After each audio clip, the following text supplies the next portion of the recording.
Bonsoir chers collègues, bonsoir à vous qui nous suivez à travers le net.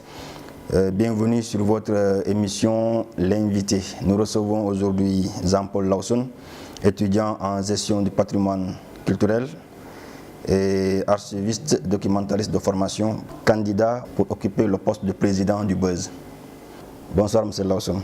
Bonsoir M. Sissoko. Brièvement, qui est Lawson? Jean-Paul Lawson, il est béninois, archiviste documentaliste de formation. Il est auditeur en master gestion du patrimoine culturel à l'Université Senghor d'Alexandrie et futur candidat au bureau des étudiants pour le compte de l'année 2016-2017. Merci. Alors, que représente pour vous la présidence du BUZZ? La présidence du BUZZ, en fait, c'est une charge par laquelle nous visons en fait à redonner une confiance aux étudiants en leur bureau. Un bureau qui a pour premier objectif de contribuer à l'amélioration des conditions de vie et d'études des étudiants par la médiation avec l'administration centrale de l'université. Quels sont, selon vous, les titres que vous disposez pour briguer ce poste? Le titre, les compétences dont je dispose pour briguer ce poste, je crois que cette question a déjà eu un peu de réponse avec toutes les initiatives que j'ai menées l'année dernière.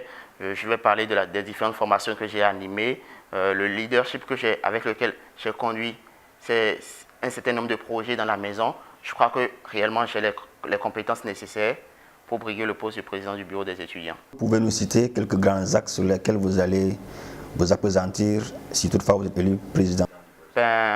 Mon projet pour les étudiants au cours de l'année 2016-2017, il se résume en 5 points. Tout premièrement, consolider les acquis du bureau sortant, parce que le bureau sortant a eu à négocier un certain nombre de points avec l'administration. On ne réinvente pas la roue, donc il faut reprendre ces points-là, les consolider afin d'aller un peu plus loin dans nos doléances. Deuxièmement, mener des actions allant dans le sens de l'amélioration de nos conditions de vie et de travail. Dans ce sens, je parle beaucoup plus des transports étudiants, de la restauration du système de santé au niveau de l'infirmerie et d'un certain nombre de points. Troisièmement, plaider pour un suivi post-formation des étudiants parce qu'il y a beaucoup d'étudiants de l'Université Senghor. Quand ils sortent, certains veulent entrer en thèse, d'autres veulent aller dans le monde de l'emploi. Donc, penser à mettre en place un mécanisme qui puisse les aider à atteindre ces objectifs-là.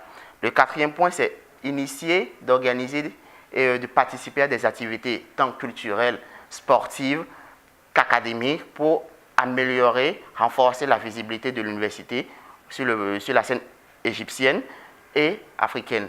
Et enfin, le tout dernier point, c'est préparer l'après-Senghor que je vais décliner en fait en un trombinoscope, un petit annuaire qui va présenter chaque étudiant, son pays, ses informations capitales, ses domaines de compétences et même la thématique de son travail de recherche en master, de manière à ce que si un partenaire de l'université souhaite engager ou bien accompagner un étudiant qui a un projet de thèse ou un projet d'entrepreneuriat, les accompagner ou leur proposer des solutions pour l'employabilité après Senghor, ils puissent facilement se référer à cet annuaire-là, les contacter et à nous maintenant, une fois contactés, de prouver sur le terrain que nous sommes bons.